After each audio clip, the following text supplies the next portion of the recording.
That right there is senior Hawgball analyst Noah Melson. And that is Hawgball aficionado Walt Kelly. And this is Hawgball. Woo! How about them hogs? So good I knocked off my glasses and I got them for you, Walt. And I was emptying some glasses last night. Damn right. Woo! How about them hogs, y'all? What a win. What a win. In case you live under a rock, the Arkansas Razorbacks defeated the Kentucky Wildcats in Rupp Arena by a final score of 88-73. We were the better team. Guys, I gotta, it was one of those phenomenon things, but it's one of those moments. And as an old man, I have fond childhood memories.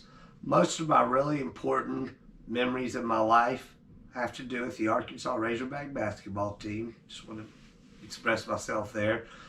And a lot of those memories are the look in our eyes when we get to Rupp Arena. And this team's had a rough time of it, but we've loved every minute of watching them grow up. And I said, and we never lost faith. You know, some fans have lost faith at times, and you know, I mean, there were some rough goes of it, but that's what happens when you have such a high level coach in Eric Musselman that demands a lot out of his players. Is that a lot of these young guys are going to struggle, and even some of the older guys are going to struggle. After getting out of Columbia, South Carolina, and getting on that plane, happy with a road W, I'll admit yesterday all day long my knee was going like this. Boo! Tip-off happened. I saw it the whole time from the beginning, but a minute and a half in, I looked over at senior Hawgball analyst Noah Melson, and I said, Noah, they got a look in their eye. Mm-hmm. I've never seen this team with that look. It started with that Ricky Council 3 ball on the first possession, I believe. Who was that was saying, you know, everybody was saying the Hogs shouldn't shoot the 3. They can't shoot the 3. They can't shoot the 3. They gotta. Somebody said they gotta keep shooting the 3. Not that we're gonna lean on it or anything, but going out there on the road, Ricky Council shooting the 3, he nailed it. Yeah, I mean, and that's something I wanted to key in on, is that, and Muss has been preaching it since the beginning of the season. We were never a good 3-point shooting team, even with Nick and Trevin.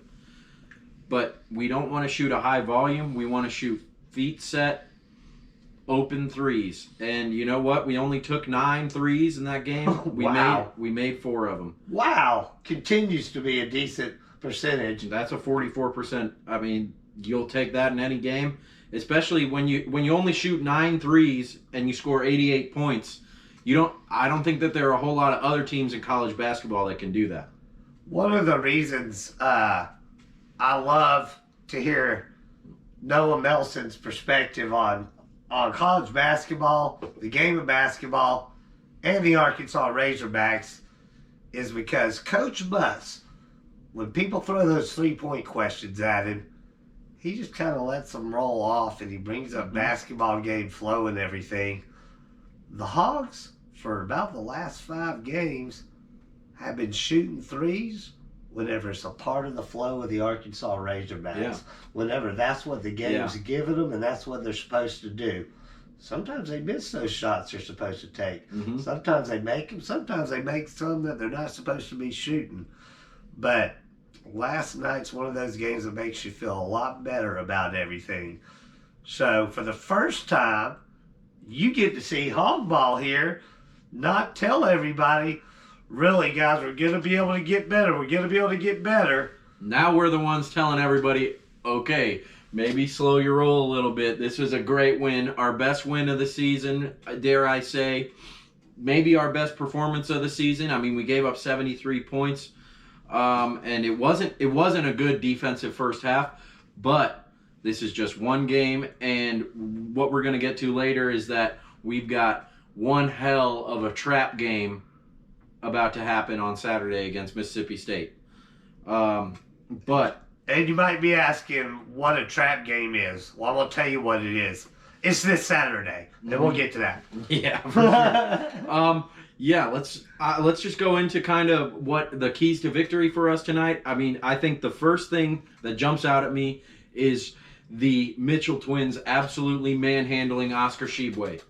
Who are these guys? Oscar, who? I mean, Last the year, Mitchell twins. We had a whole episode about the Mitchell twins. It was their birthday.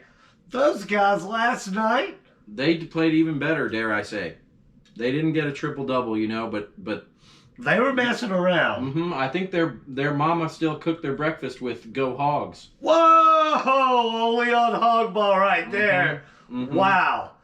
Is it because Ice Cube sent in that question to the mailbag? Yeah, it was. Ice Cube, we love you. Proud listener of Hawgball. Glad you're a Hog Glad- fan. Yeah. You're on the right side this year. We love you, Cube. I think he might have put money on the Hogs. I don't know. But Yeah. Well, 5.5-point dogs. What can you do? Yeah. Okay. Well, but yeah, the Mitchell twins. I mean, you look at this. Oscar Shibwe, 7 points, 7 rebounds. I believe. Let's see what he's averaging this year. Averaging 15 points and 13 rebounds. Wow. And Last year we beat 7 Kentucky. and 7. Last year when we beat Kentucky, Oscar Shibwe scored 87 points. Yeah. 87. Mm-hmm.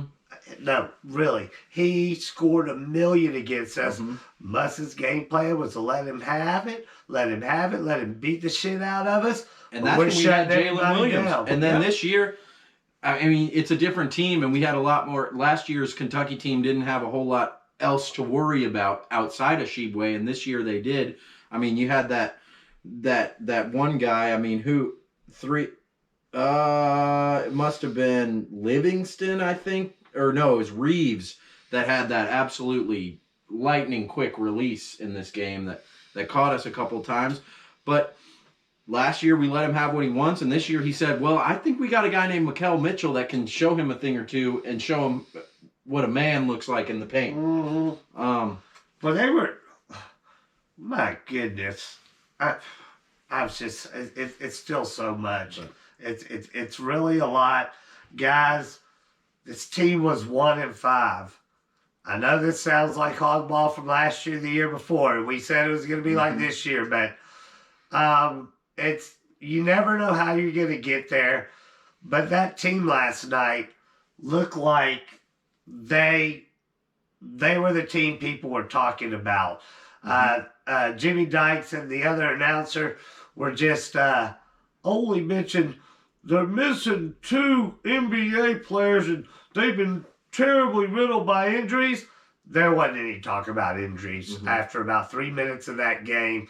It was a great basketball game for both teams until about halftime. And, you know, one thing... it really did, if you don't mind me interrupting, it really did have an NCAA tournament feel in that first half. And it felt like, and for good reason, because both of these teams came in very desperate for this win. You know, this loss might push Kentucky out of... or they're definitely on the edge of the bubble for the NCAA tournament. It is UK, and you know, I'm sure it'll be fine. Coach Cal's relaxed. Yeah, at the end of that first half, you know, we were just so decompressing and just like, wow. It seemed like to me we were up 1, but we could have been down 1, we could have been tied, we could have been down 10, we could have been up 10, and none of that matters to me. I liked where we were at. And I loved Coach Buss with the sideline report. He was just talking about, it was all part of his game plan. He knew that Coach Cal was going to be probably listening to what he said. He's a rough arena. He doesn't need to worry about it. And Noah Melson and I talked about how all year we've had some rough halftime moments and we've had to cheer each other up and say we're a second half team. Coach Buss makes great adjustments. We're like, we're at Rupp Arena with a 1-point lead. I wonder how this is going to work out. Yeah, really. And we were ready to see it. We were ready to see it. Yeah, well, and you were speaking of who was in Rupp Arena. You know who wasn't in Rupp Arena with 4 minutes left? It was most of the Kentucky fans. Wow. They head for the exits. I didn't see that one coming. He's not lying. You know, they're in Kentucky. They've had a hard time when the SEC, on this moment in history, when Arkansas went from the SWC to the SEC, not many people thought it was a big deal. You know, it's a football conference that Alabama runs the show, and basketball is not really a thing just because it's all Kentucky. SEC tournaments, Kentucky Invitational. Until these guys in blue, and this guy named Rick Pitino looked up and goes, what's that sound? What's that sound? You can hear this. Yep. He's like, what the hell? UK. Somebody's interrupting our UK with an, ooh. Oh my God, their hands are in there. Big Suey! And we're going to come out and beat your ass. Yeah. Oh yeah, you're getting me going here, Walt. I'll tell you, those Kentucky fans were getting going out to their cars pretty quick. And Cal's like, hey, can you start the bus? Mm-hmm. What time's the buffet done? Kentucky. They're coming to Bud Walton Arena this year. That'll be a great game. And, you know, don't be surprised if Kentucky comes out with a W there, because they're a good basketball team. And let's not count them out yet. You know, everybody had them gone for dead when they lost by 1 million to Missouri, and they lost at home to South Carolina. But that team has some great wins too. Mm-hmm. You know, they have more Tennessee. They have more 5-stars than a game of Yahtzee does. They still got it. One of those coaches wanted the win, and one of those coaches is a basketball coach and not just a glorified buffet eater recruiting specialist that uses the Kentucky name. And that was on TV, and it was evident, and we put that product out and we won. Okay. I'm glad you brought that up, because, you know, I don't want to make this about Coach Cal, because, you know, he really doesn't deserve it. But I just really think that he was the inferior basketball coach here. If you look at after the first half, Marty Smith, shout out Marty Smith, we love you on ESPN. Love you, Marty. Coach Cal's message after the first half, you can hear this from the broadcast. All he said was, guys, we got a guard. That's his whole message. And then pretty insightful, though. Yeah, it's really insightful. And then after Anthony Black got those 2 straight steals, pushed it to 7, Marty Smith was listening in on their timeout, and Coach Cal with some more great wisdom and that Marty Smith picked up on. Do your job. Ooh. I mean, wow. I would love to play for that guy. He just really seems like he knows what he's doing in terms of game management. Wow. I mean, what a man Coach Calipari is. You know, he's kind of upped his level of cheeseburger eating and chocolate cake and just, you know, the comfort foods. Sure. And in the last few years, and his belly has kind of grown like the SEC losses have grown for Kentucky. Mm-hmm. But I'll tell you what, and then we don't want to ruin his appetite, because we know you're going to love some Hermans when you come to Fayetteville, mm-hmm. and I might not get in your face this year. Mm-hmm. You know, don't worry.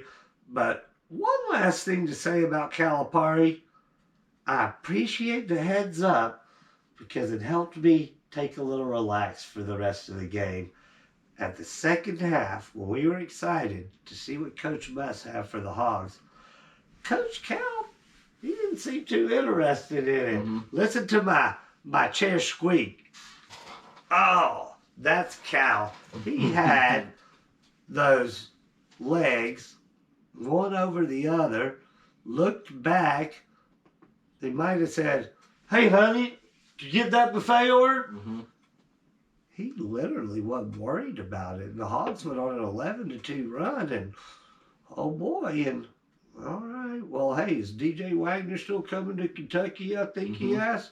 Yeah, we were in that game to win, and we had to have it. Okay, well, it's hard to just bring out, some specific players that did well, because I think everybody in the lineup played well for the Hogs.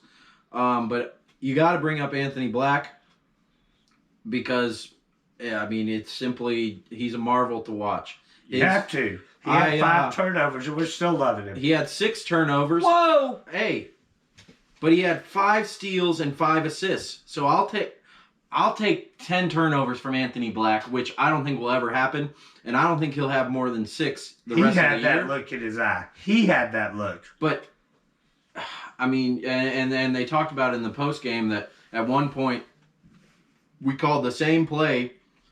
Anthony said 9 times in a row, and it was this old Phoenix Suns set that they ran with Steve Nash and Amari Stoudemire, and it's pretty much just a pick and roll with 2 options on the weak side, and we ran that. There are a couple variations in there, whatever, but Anthony Black's, and we'll have a Hawgball video with myself breaking down some Anthony Black film and why these scouts love him so much and his high level. The NBA's a league with pick and roll. That is almost, that is what offense comes down to, especially in the fourth quarter in the NBA. And he is an elite pick and roll point guard, probably the best in the country. Boy, is and I'll be breaking all that down and putting Shibwe just couldn't hang defensively in the pick and roll at all. I'll tell you, Noah there mentioned, he said he'll be breaking it down. This is a calculated situation here. We gave it a try when we were doing some studio work. And I just get too excited because I love Anthony Black. I can't help it. I love him. Last night, they did the plays talking about, oh, he looked so smooth and he rolled it up there. The ball rattled out. Mm-hmm.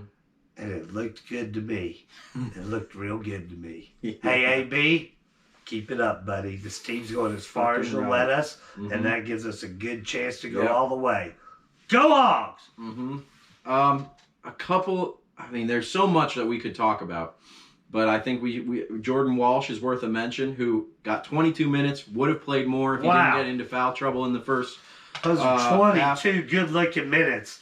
4 of 4 from the field and 4 of 4 from the free throw line. 13 points. 4 of 4 from the field, and those were they were clutch points every time. They really were. There was that early in the game that logo 3 at the end of the shot clock that was just bottom. It was like business as usual out there. Mm-hmm. It seemed like to me, was everybody in our starting lineup have double figures last night? Pretty much. If you switch out Mekhi Mitchell for Walsh, okay, then everybody was in double figures. Because Mitchell only had 4 points, but Walsh had 13. Yeah. It was just a really good offensive performance, and the defense in the second half was pretty good. That Walsh, I don't know whether I like seeing the Mitchell brothers in the starting lineup together more, or I like seeing Walsh come off the bench looking so good more. Mm-hmm. But those things might be related. Yeah, and they're both looking good. Yeah, I love me some Jordan Walsh too. Well, don't worry, AB. But I love Jordan Walsh. Well, and I think we're finally seeing when we had to go away, when Brazil got his injury, you saw really, a rotation of guys that we were going through inside, and we weren't finding anybody that was necessarily making their presence exceptionally known. You had Mekhi Mitchell starting most games, and then we've seen Mikal play the most minutes at the 5 spot coming in recently. But if you look at the way the Mitchell twins are playing right now, and you throw in Jalen Graham with his offensive spark and his improving defense, we're really starting to show that we have some very, very good five-man play, which is what we'll need, and that's the one spot on our team without Brazil that you would point out as a weakness, and that's going away as a weakness real quick.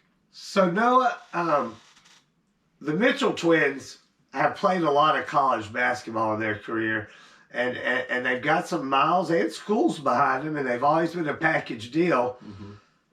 They weren't the players that I would expect, or I think that even if you look on paper, the kind of thing that happens in the transfer portal, but am I crazy or wrong to say they've been developing this year? Have they developed at the University of Arkansas that you can tell? Well, I mean, I certainly think so. I think that their passing ability has gotten a lot better. No doubt about it. And we always knew of them as good rim protectors, and I think that's why Muss brought them over. I mean, Mikael Mitchell has, I believe, a combined 12 blocks in his last 2 games. But I think in their passing aspect and just in their basketball IQ, anybody that plays under Coach Musselman is going to improve. Hold on just a second. Hello? The block party? Come on. Sorry, you missed it. It was last night at Rupp Arena. Yeah, block party, Mitchell Twins. Yep. They had another one? 2-0. You get them on the court and they're trouble. Tell you what, tune into Hawgball. You'll learn all about it. The Mitchell Twins are developing. Go Hogs. Sorry about that, guys. Yeah, guys. Block parties. I mean, you got to work on your phone, Walt. I'm working on it. You can't have that thing going off in our recording sessions. Was that rude person and this rude answer? Were we wrong there? Was there another block party last night? Something like that. I think it was a hog party. My Lord, 5 blocks by. Mm-hmm. More. I could swear there were about 28. Well, there were only 7, but divided by 4. Yeah. I think just a couple of other things that I'd like to mention. I mean, Ricky Council with a very, very quiet 20 points to lead us in the scoring. If you would have told me that Ricky led us in scoring after that game, I wouldn't have believed you. But that's just in his DNA. He's a scorer. I mean, he made some tough shots in that game. Gosh, I mean, I'm a Ricky Council IV fan, and Noah Melson, we both kind of called him out. We've expressed some frustration. We've applauded him for coming out and showing, but we both agreed that it was going to be hard for him to, but very important for him to define and figure out a role on this team. Mm-hmm. Boy, has he settled in to a role, and it is that role for best supporting RC4 is there. Ricky Council, I love him too. Yeah. All right. Just a couple of more notes on this game before we kind of give it a rest. I think just going into the high-level coaching of Musselman, and you saw this in the Gonzaga game last year, is that the drop coverage on the ball screens, there are a lot of teams, and now that's an NBA coverage. That's not something you see a whole lot in college basketball. For whatever reason, they like to switch, they like to help, but the drop coverage is not something you see. That means that the big man who's guarding the screener, he's gonna just drop towards the basket and give the guard a little bit of room, and hopefully the guard on our team who's guarding him is gonna get past the screen and get to him pretty quickly. But it does open up for those little 15-foot floater fadeaway jump shots, and you saw Cason Wallace, great player, the best player on Kentucky. He made a lot of those shots, and you saw Nemhard last year against Gonzaga. He also made a lot of those shots in that game. Muss is okay with that. That is a shot that he's willing to give up against a team like this. He's not going to do that type of coverage against everybody, but with the dangerousness of Shibwe on the glass and everything, the drop coverage is what he went with. and it paid off. And the only other thing I have to say is that this was the first game in a while that you really saw our transition offense get back into gear. You know, it felt like, I mean, we were a great transition team in terms of forcing live ball turnovers before SEC play. Scoring, yeah. Before SEC play, we were fantastic. And then it kind of slowed up really in SEC play, but you saw that again. I mean, AB got the fast break dunks. We had quite a few fast break points, which was great to see because that goes back to Nolan's teams, but also the identity of Musselman's teams is a lot of steals and fast break points. What a complete game! And really, last night, what surprised me, an obvious pleasant surprise, was you get those leads on the road, and every darn time the home team's gonna come in, it's gonna come down to the last shot. We weren't getting last night. No thanks. I think it was the uniforms, the slobber and hog. Oh, Lord. You know, I love to hear Chuck Barrett say the word, slobber and hog. Yeah, and you know, I saw the uniforms on Twitter before they came out. I wasn't sure. I thought the logo might be a little bit small, but when I never judge a uniform till I see it on the guys. He judges them all, though. Oh, yeah, you'll see. We got a video coming out later. We're going to rank, because this was the last new uniforms that we're going to wear this year. We're going to rank all... I believe it's going to be 12 now uniforms that we've worn this year. We're going to rank them. Only on Hawgball. Mm-hmm. And then maybe if y'all like that video, we'll rank the coaching staff polos. There's plenty more where that came from. Yeah. With a lot of stuff to stay tuned in, so subscribe to Hawgball, please. I see that we're running out of time there. Are we going to be able to get our mailbag question in? I don't see why not, you know, but we should probably go ahead and head to it. All right. Let's see. I mean, just to make, guys, this team's 6-5. One of those teams, Kentucky, I believe, before the game was 7-3. Okay, so now, gosh, Razorbacks are right where we want to be. Trap game, Mississippi State. We'll get to that right after the question. Let's see. This is from the International Studies. You know, we have a great international population at the University of Arkansas, and it's great to bring the diversity in here to Fayetteville. We love it. Fantastic. This is from someone from Scandinavia. You know what country, or did they just say Scandinavia?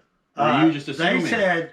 Are you just assuming? What? They said, I know my nationalities, and I'm saying it's the country Scandinavia. Somebody told me it wasn't a country, but they just don't know their geography like I do.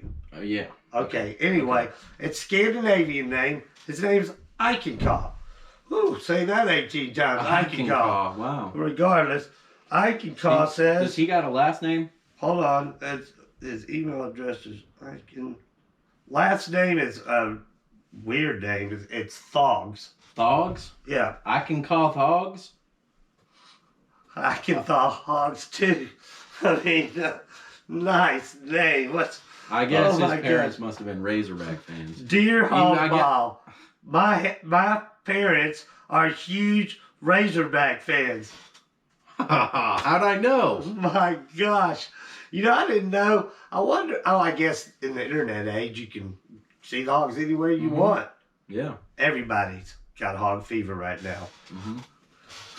So my parents are huge Razorback fans, if you can't tell by my name. Took me a second to catch on to what that name is.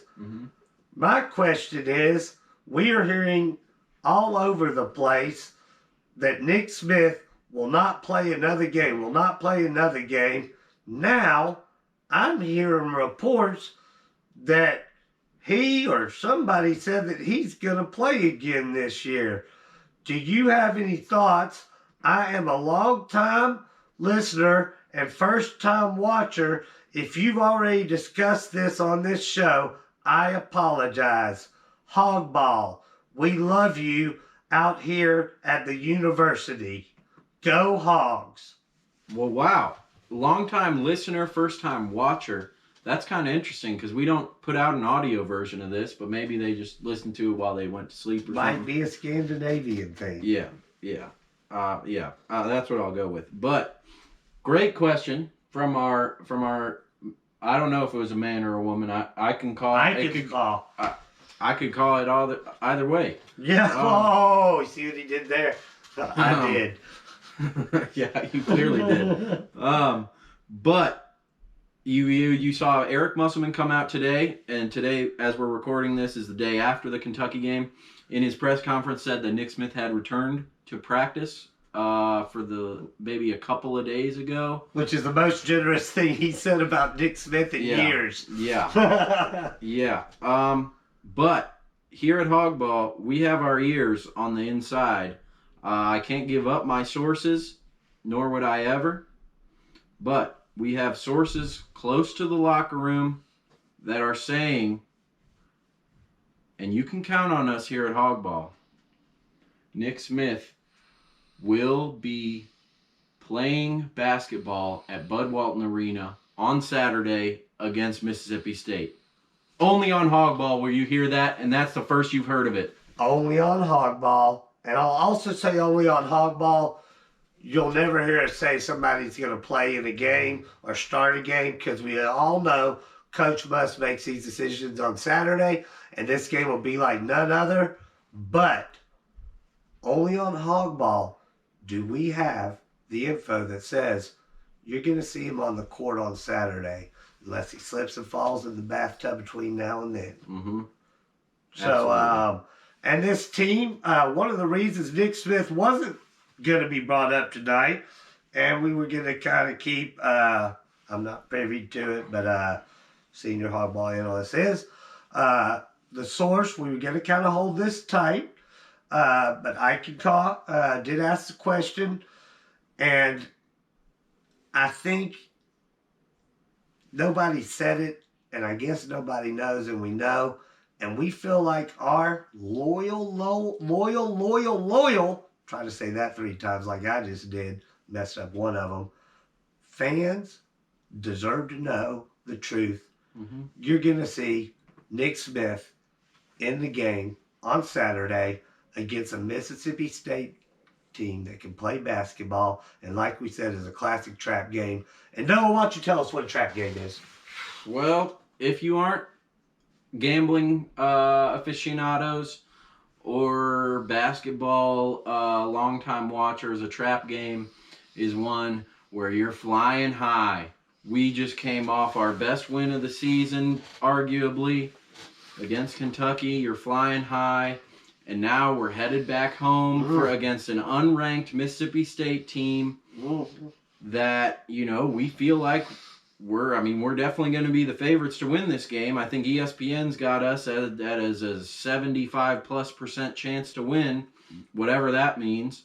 We're on the road after it. We're on the road, so we might look forward. It's just one of those games where, a lot of teams might lose their focus headed into this game, not put their full mental capacity into the fact that this is going to be a dogfight, which it will. Mississippi State plays great defense. We just got that big road win we needed. Everything's set. Of course we'll win at home. Said it. Yeah, we're back. We're back. No, it's just a one game at a time type of deal, and Mississippi State is a very, very good basketball team.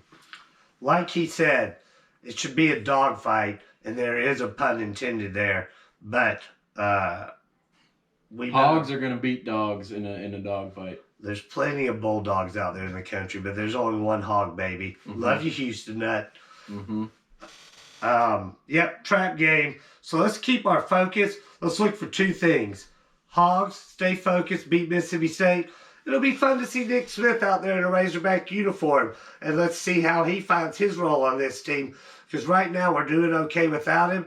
But it is kind of exciting to think about what we could be. Well, and a couple of things on Nick Smith. I would just say, a lot of people, I've been talking to some people, and they're saying they're a little worried about him coming back, messing with the chemistry and everything. I got 2 things to say. First, Nick Smith's going to have to earn his roster spot and earn his game time. Coach Musselman isn't going to just throw him back into the fire because he's Nick Smith and say, I'm going to take other guys out of the game because he's Nick Smith. No, Nick Smith's going to have to earn those minutes. And second,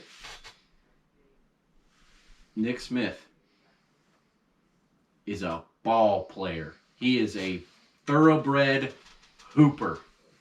And so if you're worried about chemistry, if you're worried about whatever, Nick Smith is the type of player that works in any and every system that you can do. He can score at 3 levels, maybe 5 levels if that exists. He's got the floater. He can take you on the dribble drive. He can hit you on the step back 3. He can hit you on the 3 off the catch.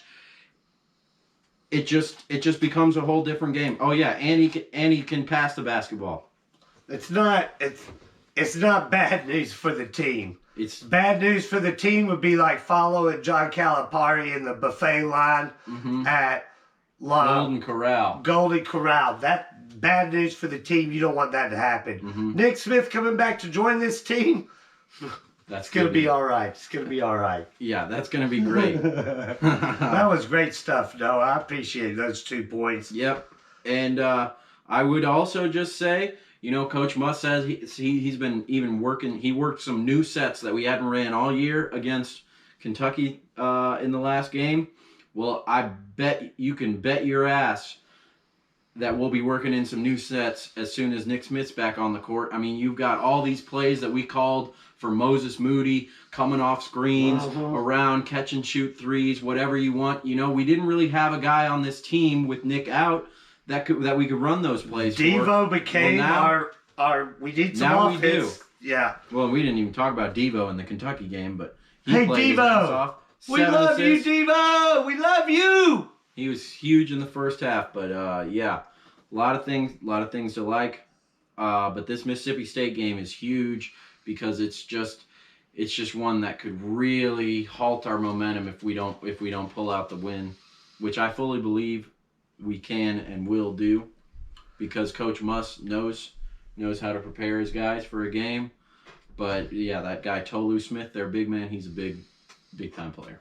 Hey Noah, this is a big win. It's been fun doing Hawgball, and there's a lot of Lexington, a lot of sports talk radio shows and internet shows, and they all talk about Kentucky basketball. They're drinking too, but they're drinking for the wrong reasons. Y'all need to quit talking so much trash about our fans. We have the best fans in basketball, and Coach Musselman. Best coach in college basketball. Yeah, that's right. I said it. Name a better one. We're not going to talk about his record against Calipari. There's no need to. We'll let y'all look that one up to keep you busy, because you're surely not counting the W's. All right. It's been fun. It's been real good. Cheers. I think that's about much love. Peace out from Hawgball. Only on Hawgball.